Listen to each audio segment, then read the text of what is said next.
First the train from London to Liverpool, then a short trip to the docks where I boarded the ferry to Dublin, then the long train ride through Ireland to Belfast. Not a bad ride, but excruciatingly long.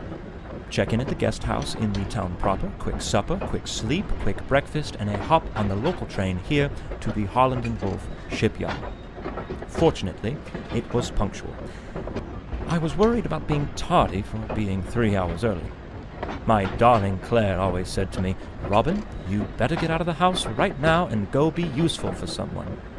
She always did lovingly encourage me to show up for work early and give my best effort.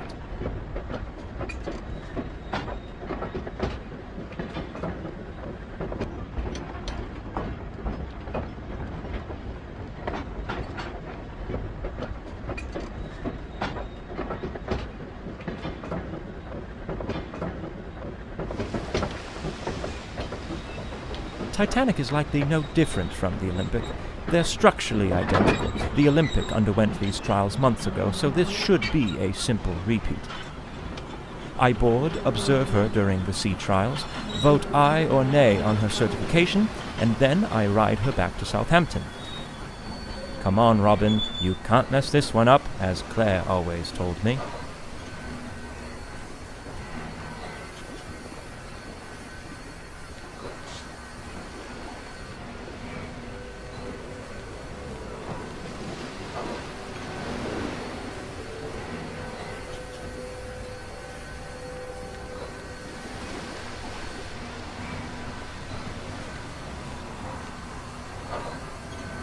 Let's look at the positive.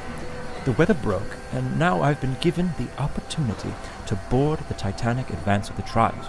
This gives me a bit of time to really admire the beauty of the ship before I have to scrutinize every last aspect of her functionality.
I had better find my way aboard.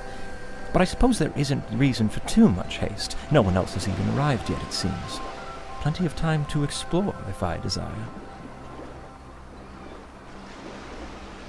I'm quite surprised by the amount of confidence the industry is placing into this ship. She's not even certified yet, and her first ticketed voyage is just a week from now. No room for failure on these trials, I suppose. It's like getting dressed up for a date when you haven't even begun your courtship yet. How do you know if you'll be rejected or not? I learned that one the hard way.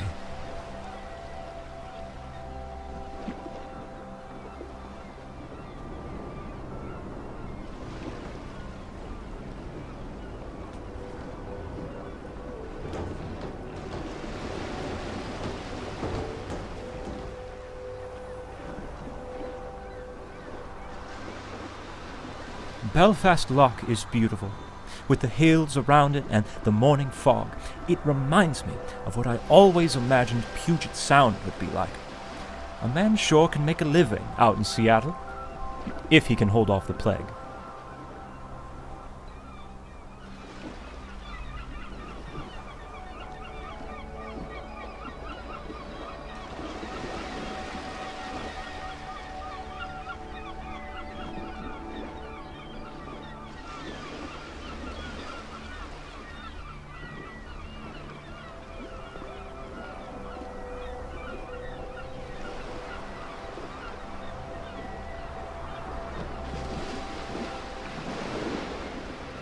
I see they're doing all they can to extend my travel time. How do I find my way through this mess?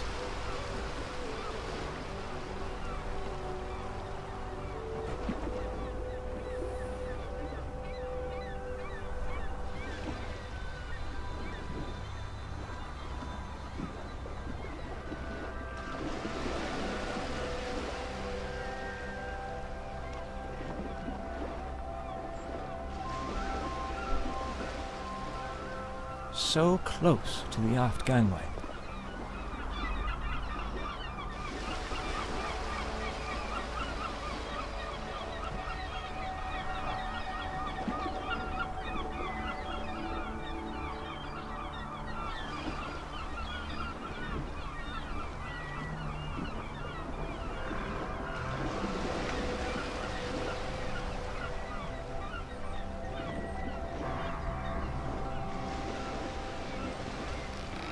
They couldn't simply move these signs out of the way.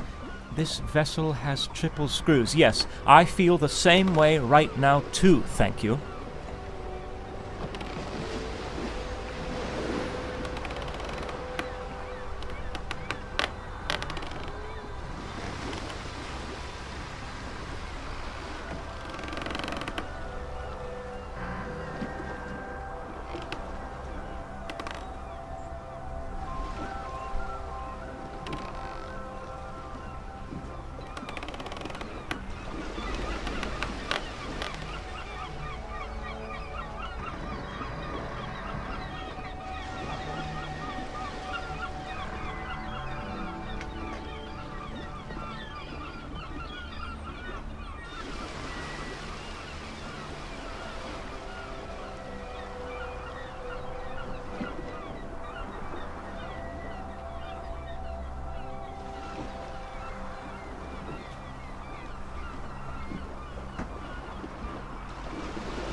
You just can't beat that train carriage arrangement.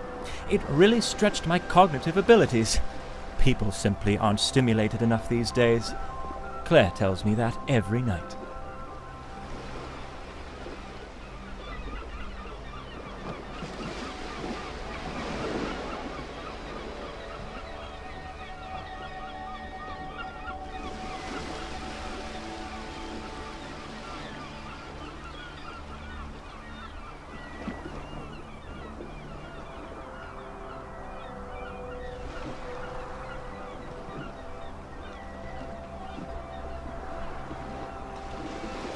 Since the aft gangway is blocked, I'll board here through the first class.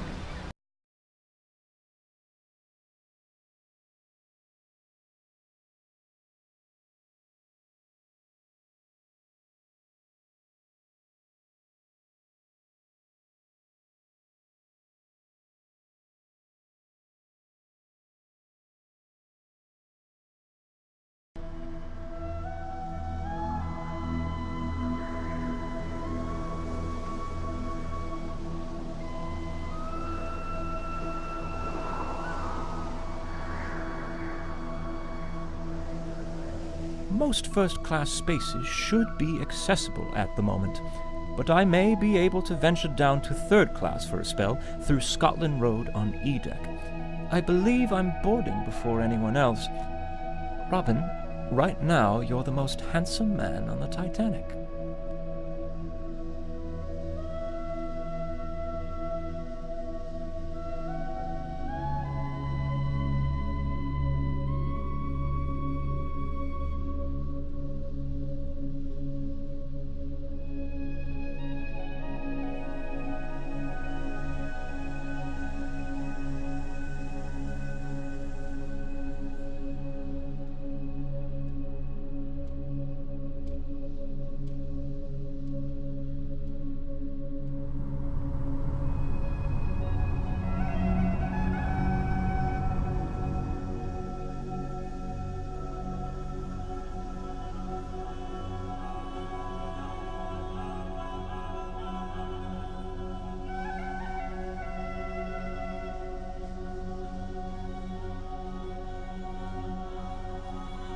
Who on earth is that lucky dog testing out the electric bath?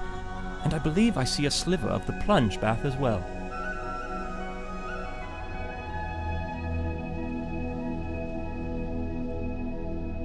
A nice Arabian motif with cooling colors as passengers relax after their time in the baths. But what a poor state these workers left it in.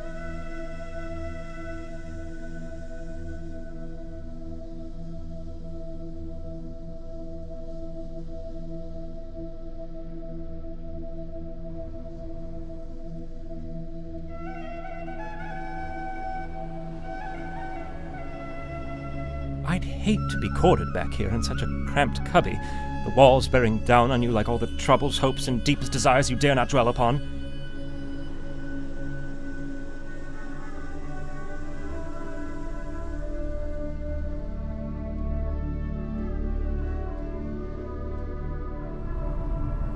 This is glorious. You can near well see half the length of the ship in this corridor.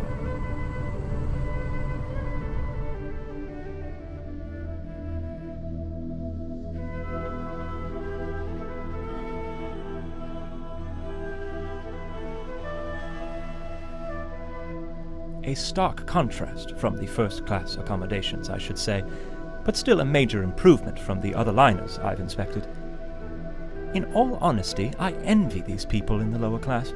The world is open to them. They move to America and build their future how they choose. They could be loggers, for example. But father wanted me to be a surveyor like he and his father. No logging for you, Robin. Now wash your ears.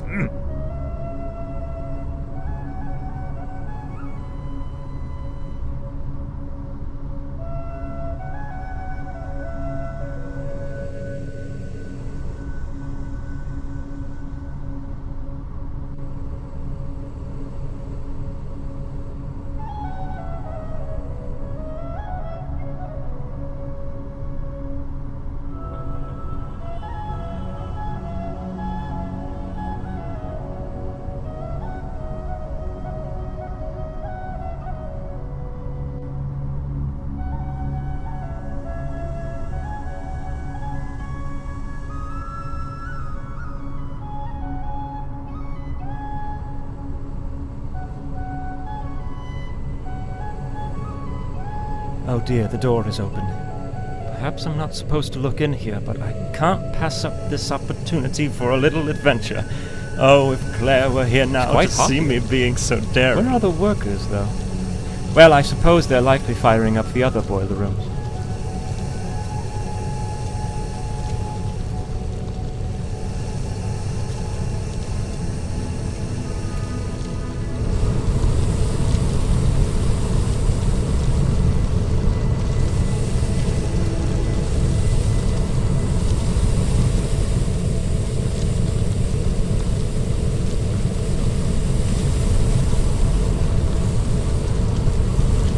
These machines are massive. 29 on board, propelling the ship through the water like an untamed beast.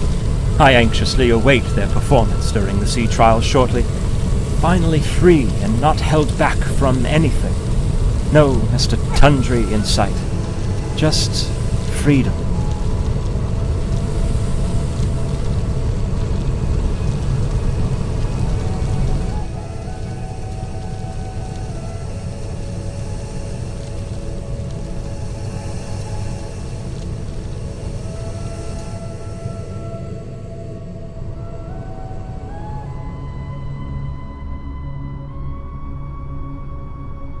This open space looks like a fine spot for gathering and mingling between all parts of Europe as they make their journey across the pond to the New World.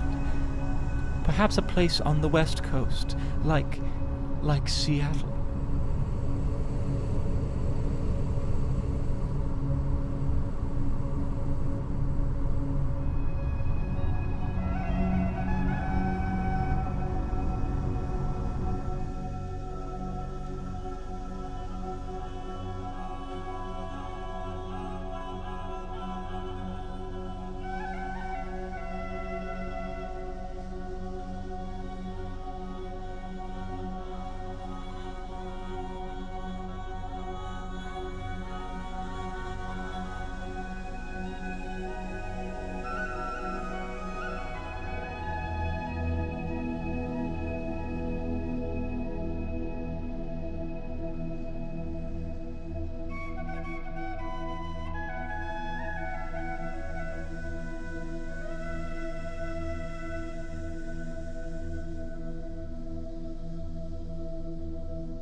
I especially commend them for modifying the bulkhead. I never cared much for what was on the Olympic.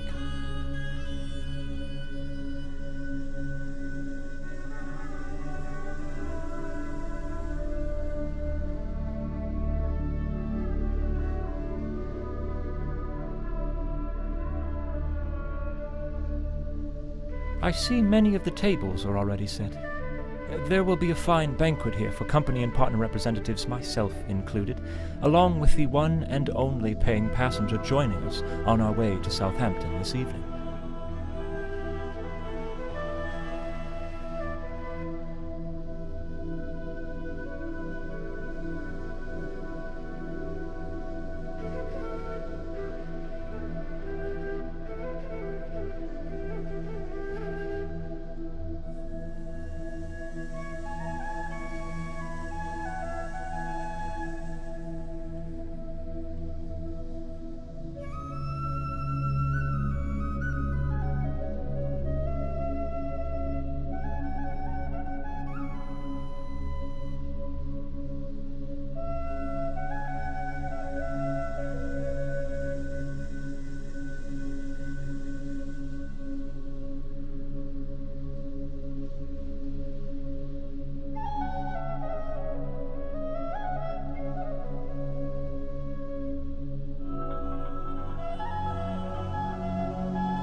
Soon this area will be bustling with passengers anxiously sending telegrams and complaining about the most trivial of matters.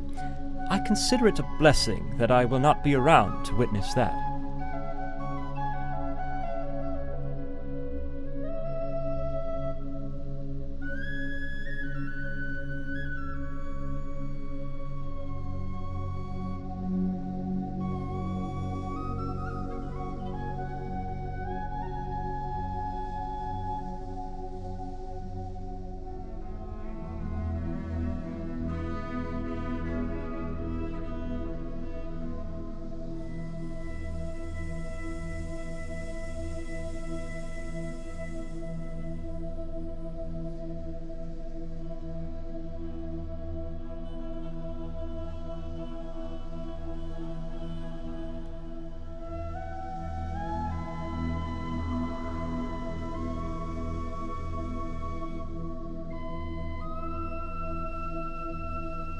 odd that this room would have its tables already set. Mr. Gotti hasn't even boarded yet. Oh well, top marks for presentation.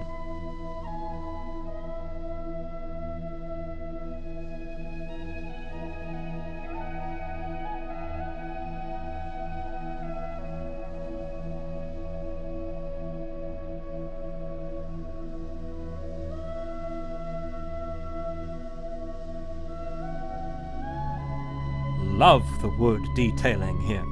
It's absolutely perplexing. Now that's a craft I can really respect. Lovely wood. I've always been fond of wood. When younger, I used to cut wood for the poor folks 2 streets over. My neighbors started calling me Robin Wood. They always laughed, but I don't know why. I wore that title proudly. I see Tommy Andrews is already on board. Why does this surprise me? His drawings are scattered about like toys in a nursery. Well, I shouldn't intrude here any longer.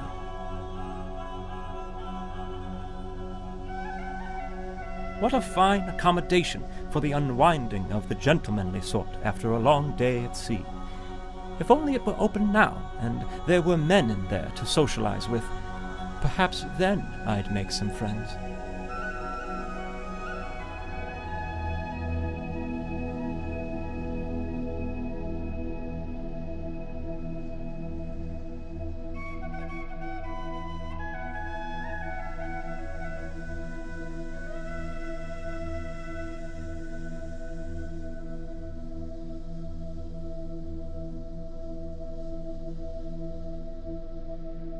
I suppose this won't be open any time soon. A shame. I would enjoy nothing more than a cup of tea and to sit with a book in the lounge and, well, lounge.